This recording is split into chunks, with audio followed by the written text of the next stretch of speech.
लोकसभा चुनावों में जोरदार कामयाबी के बाद यूपी की 10 विधानसभा सीटों पर होने वाले उपचुनाव को इंडिया गठबंधन के लिए एकजुटता के लिहाज से कड़ी परीक्षा माना जा रहा है। कांग्रेस ने उपचुनाव से गुजरने जा रही 10 सीटों में से 5 पर दावा किया है। अब सबकी निगाहें इस बात पर टिकी हैं कि कांग्रेस और समाजवादी पार्टी के बीच उपचुनावों के लिए सीटों के बंटवारे पर सहमति बन पाती है या नहीं। वैसे तो समाजवादी पार्टी और कांग्रेस के नेता दावा कर रहे हैं कि वो भाजपा को हराने के लिए साथ मिलकर चुनाव लड़ेंगे, लेकिन उत्तर प्रदेश के मुख्य विपक्षी दल समाजवादी पार्टी ने अभी तक ये साफ नहीं किया है कि वो कांग्रेस को 5 सीटें देगी या नहीं। यूपी कांग्रेस के अध्यक्ष हैं अजय राय। वो बीते रोज बोले हैं कि पार्टी सभी 10 विधानसभा सीटों पर संविधान बचाओ सम्मेलन आयोजित करने जा रही है। जहां उपचुनाव होने हैं, ऐसे 2 सम्मेलन हो भी चुके हैं। हमने ऐसी सभी 10 सीटों पर प्रभारी और पर्यवेक्षक नियुक्त किए हैं और जमीनी स्तर पर काम चल रहा है। आपको खबर हो कि यूपी की जिन 10 विधानसभा सीटों पर उपचुनाव होने हैं, उनमें अंबेडकर नगर की कटहरी, मैनपुरी की करहल, फैजाबाद की मिल्कीपुर, मुजफ्फरनगर की मीरापुर, गाजियाबाद सीट, मिर्जापुर की मंझवा, कानपुर शहर की सीसामऊ सीट, अलीगढ़ की खैर सीट, प्रयागराज की फूलपुर विधानसभा, मुरादाबाद की कुंदरकी सीट शामिल है। इनमें से 9 सीटें इसी साल जून में संपन्न हुए लोकसभा चुनाव में इनके विधायकों के सांसद चुने जाने के बाद खाली हुई थी।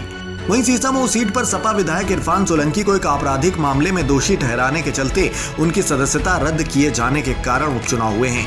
हालांकि उपचुनाव की तारीखों की घोषणा अभी नहीं की गई है। लोकसभा चुनाव के बाद इन उपचुनावों में भी इंडिया गठबंधन बना रहेगा या नहीं, इस सवाल पर कांग्रेस प्रदेश अध्यक्ष ने कहा है कि हम गठबंधन में उपचुनाव लड़ेंगे। कांग्रेस और सपा दोनों का उद्देश्य भाजपा को हराना है। उन्होंने कहा कि 10 विधानसभा सीटों में से कांग्रेस ने 5 सीटों पर चुनाव लड़ने का प्रस्ताव अपने नेतृत्व को दे दिया है। अजय राय ने कहा है कि हमने 5 विधानसभा सीटों मिर्जापुर की मंझवा, प्रयागराज की फूलपुर, गाजियाबाद, अलीगढ़ की खैर, मुजफ्फरनगर की मीरापुर पर चुनाव लड़ने का प्रस्ताव अपने नेतृत्व को दिया है। ये वो सीटें हैं जहां भाजपा के उम्मीदवार जीते थे। साल 2022 के विधानसभा चुनाव में सीसामऊ, कटहरी, करहल, मिल्कीपुर और कुंदरकी पर पहले समाजवादी पार्टी का कब्जा था, जबकि पिछले चुनाव में भाजपा ने फूलपुर, गाजियाबाद, मंझवा और खैर में जीत दर्ज की थी। मीरापुर सीट पर राष्ट्रीय लोकदल का कब्जा था। क्या उनकी पार्टी ने इस संबंध में सपा के साथ कोई बातचीत की है? अजय राय बोले कि हमारी एक बार बैठक हुई थी जिसमें इस पर चर्चा हुई थी। हमने नेतृत्व और अपने उत्तर प्रदेश प्रभारी अविनाश पांडे को इस बारे में बता दिया है। ये पूछे जाने पर कि क्या वो उपचुनाव तक गठबंधन जारी रहने की उम्मीद करते हैं, राय बोले हैं कि ये 100% तय है। इस साल हुए लोकसभा चुनावों में इंडिया गठबंधन के सहयोगियों में सपा ने अभूतपूर्व प्रदर्शन करते हुए उत्तर प्रदेश की 37 सीटें जीती थी, जबकि कांग्रेस को 6 सीटें मिली थी। वहीं बीजेपी को 33 सीटें हासिल हुई थी, जबकि उनके सहयोगी राष्ट्रीय लोकदल और अपना दल को 2 और 1 सीट मिली थी। वहीं आजाद समाज पार्टी ने भी 1 सीट जीती थी।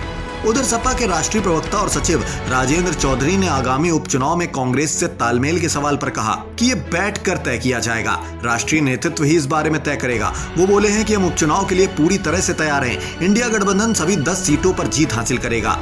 चौधरी ने दावा किया है कि इस बार बीजेपी मतदान केंद्रों पर कोई गड़बड़ी नहीं कर पाएगी। उन्होंने कहा कि हम बूथ स्तर तक अपनी तैयारी कर रहे हैं और इस स्तर पर अपनी पार्टी को मजबूत बनाने पर जोर दे रहे हैं। करहल विधानसभा सीट सपा प्रमुख अखिलेश यादव के कन्नौज से सांसद चुने जाने के कारण खाली हुई थी, जबकि कटेहरी सीट पार्टी के लालजी वर्मा के अंबेडकर नगर लोकसभा सीट से लोकसभा चुने जाने के कारण हुई है। अयोध्या से लोकसभा के लिए चुने जाने के बाद मिल्कीपुर से सपा विधायक अवधेश प्रसाद के इस्तीफे के चलते ये सीट खाली हुई है। वहीं संभल लोकसभा सीट के लिए चुने जाने के बाद सपा नेता जिया-उर-रहमान बर्क की मुरादाबाद की कुंदरकी विधानसभा सीट खाली हो गई है।